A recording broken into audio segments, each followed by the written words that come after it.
დილამშვიდობის დღეს მინდა რომ მოკლედ შევეხო არ შემიძლია რომ არ შევეხო თამარ ბაჩალიაშვილის საკითხს, იმიტომ რომ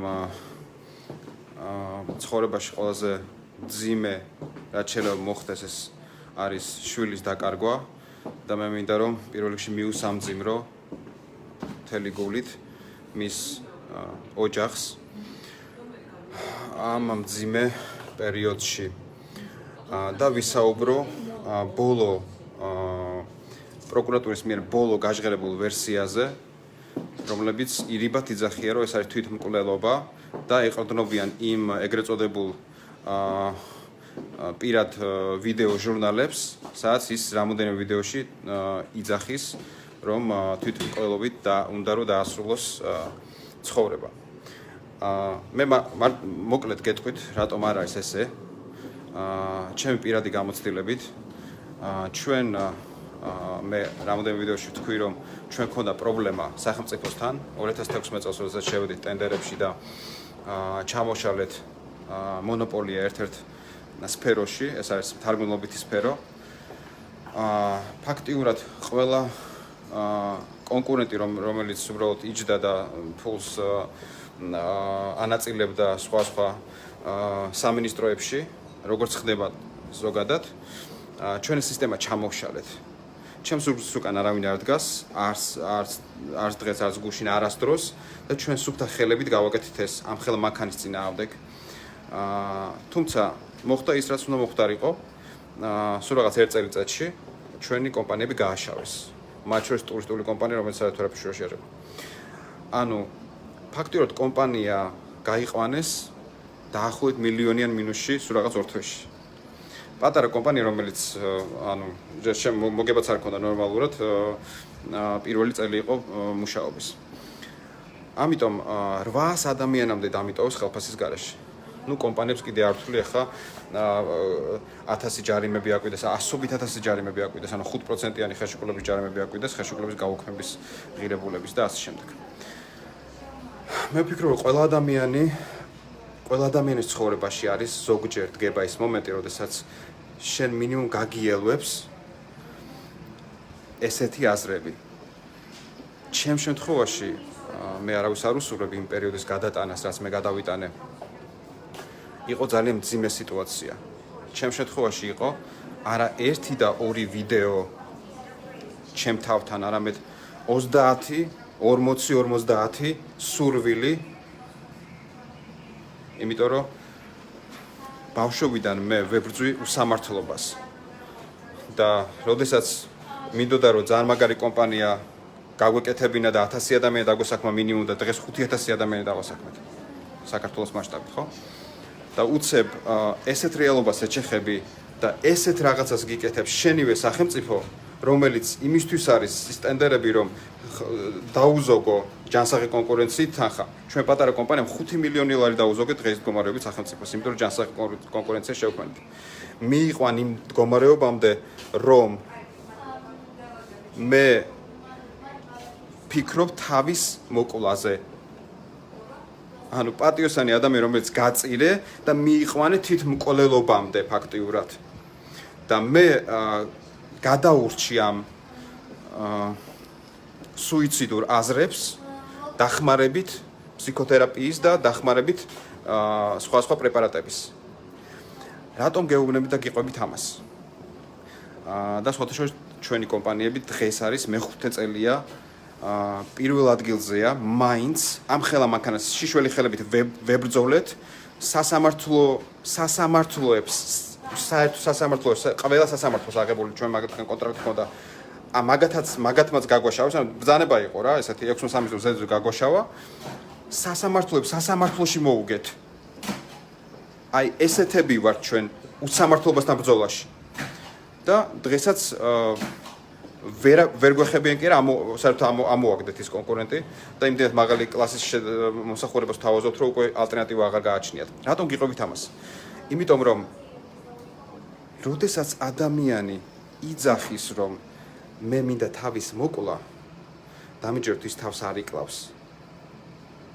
და პროკურატურას მინდა მიმართო, რომ ამერიკის ჯანდაცვის საიტზე არის მარტივი ტესტი. 5 კითხვიანი ოფიციალური სახელმწიფო ტესტი. ხარ სუიციდური თუ არა? აი ეს ტესტი უნდა გაიარო ჯერ. სანამ ან იმ ვიდეოებს რო აჟღერებ ხო შენ ის ოფიციალური ინფორმაციაც უნდა გააჟღერო რომ ამ ვიდეოებით შეიძლება ითქვას თუ არა ის იყო თვითმკვლელობისკენ მიდრეკილი და გააკეთა თუ არა ეს. ძალიან მარტივად გეუბნებით რომ როდესაც ადამიანი ამაზე საუბრობს ის არის უფრო ნაწყენი, ის არის უფრო დეპრესიული და ცხოვრებისგან რაღაც იმ მომენტში ტკივილის მქონე ადამიანი და არა სუიციდური. და რეალურად სუიციდურები როგორებიც არიან ადამიანები, ისინი არაფერს არ იძახიან. აი ეს არის ძალიან მარტივი განსხვავება ნებისმიერ ფსიქოთერაპევტს ან ფსიქოლოგს დაელაპარაკეთ. გამონაკლისები არსებობს ყველაფერში, რა თქმა უნდა, მაგრამ ეს არის ჩემი ცხოვრების რეალური მაგალითი, რაც მე მაძლევს იმის საშუალებას, რომ გითხრათ, რომ მე არ ვფიქრობ, რომ ეს იყო თვითმკვლელობა, იმ ვიდეოებზე დაყრდნობით, რასაც ისინი ასაჯაროებენ. დანარჩენი უკვე არის, არ ვიცი მე ჩემ თავს მებრძვის ახლა გამოძიების დასადგენია როგორ გამოძიების დასადგენ მე წინა ლაივი ჩავიწერე პროკურატურიდან რომელმაც 16,500 ლარი, ანუ კაპიკებია მაგათთვის ხო? 16,500 ლარი, ასე არ გადაიხადეს ასობით ადამიანს, არ გადაუხადეს ფული იმის გამო რომ აი ეს კორუფციული სქემა ჩვენ ჩამოშალეთ პატარა კომპანია, ხო? რა იმედები უნდა გქონდეს ჩვენ სახელმწიფოს რომ გამოიწევს. ამიტომ ძალიან მარტივი თემა არის რა. ჩვენ ჩვეულებრივმა ხალხმა არაერთხელ ვიმეორებ ამას. უკვე შეგვიძლია. შეხედეთ. პოლიტიკური პარტია დავარეგისტრირეთ. საერთოდ აპოლიტიკურმა ადამიანებმა მე ტელევიზორს არ უყურებთ წლების განმავლობაში მხოლოდ ნეგატივი იყო, ხო? შევკრიბეთ ძლიერი ხალხი, ძალიან ბევრს ეშინიათ დღემდე და ჩემს მეგობრებს ეშინიათ, მაგრამ მაინც შეიკრიბა ის ხალხი ის ბირთვი, რომელიც ასე ვთქვათ, ამ ბიძგს მეხმარება რომ აძლევს და ჩვენ უნდა ავიღოთ ჩვენს ხელში სახელმწიფო მართვა. გამომიყენეთ. მოტივირებული ვარ. ჩემი სიამოვნება იქნება რომ სახელმწიფოში მოვიდე და ის გეგმები განმახორციელო, რაც გვიწერეთ ჩვენ საიტზე. და ესეთი გეგმა ჯერ საქართველოს არავის არ შეუთავაზებია, როგორც არის მაგალითად არასრულებს პოლიტიკური პარტია ნებისმიერი მინისტრი თავის დავალებას. ეგრევე ელექტრონული არჩევნებით, მინი არჩევნებით, ერთი ღილაკზე ხელის დაჭერით, გაუშვებთ სახში.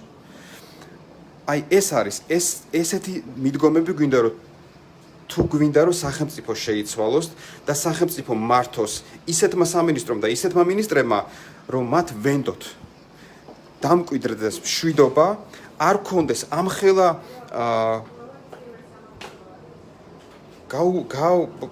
გაუბედურეს ეს ოჯახი, ხო? ფაქტიურად დამატებით იმის გამო, რომ 1000 რაღაც მოიფიქრეს, ჯერ რაღაც პორნო საიტებიო, მე რაღაც 1000 რაღაც მოუფიქრეს ადამიანს, რომელიც ანუ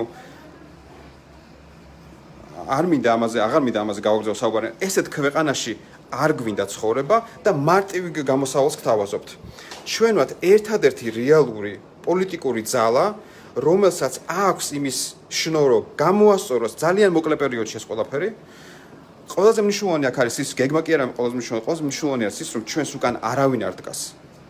არც ერთი პოლიტიკური ძალა არ დგას. და შესაბამისად გამოგვიყენეთ.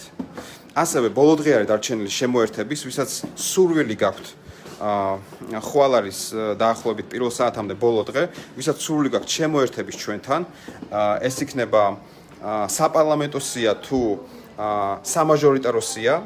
მე ვერ შეკრიბებით რა თქმა უნდა რომელ ნომრადგან გათავსებთ, იმიტომ რომ უკვე ნაწილობრივ შევსებულია ეს სია, მაგრამ ჩვენ გვჭირდება თქვენაერი ჩვეულებრივი ხალხი. მე არ მჭირდება ჩემი მეგობრები, ნათესავები, რამოდენიმე მეგობრები მყავს რა თქმა უნდა. ჩვენ გვჭირდება ჩვეულებრივი ხალხი. ჩვენ უნდა გავერთიანდეთ. უნდა შევქნათ პირველი პრეცედენტი, რომ ჩვეულებრივმა ხალხმა შეძლო აიღო თავის თავზე ამხელა პასუხისმგებლობა და მისცა მსოფლიოს მაგალითი, დიახ მსოფლიოს. ამერიკაშიც კი არის პრობლემა სიღრმისეული მთავრობის სიღრმისეული მართვის, ხო? ჩვენ უნდა მივცეთ და ქართველებს გაიხსნათ ჩვენი ისტორია, გაიხსნათ ჩვენი ლიდერები, გაიხსნათ რამხელა ინტელექტის მფლობელები ვართ. მადლობა მომავალ შეხვედრამდე.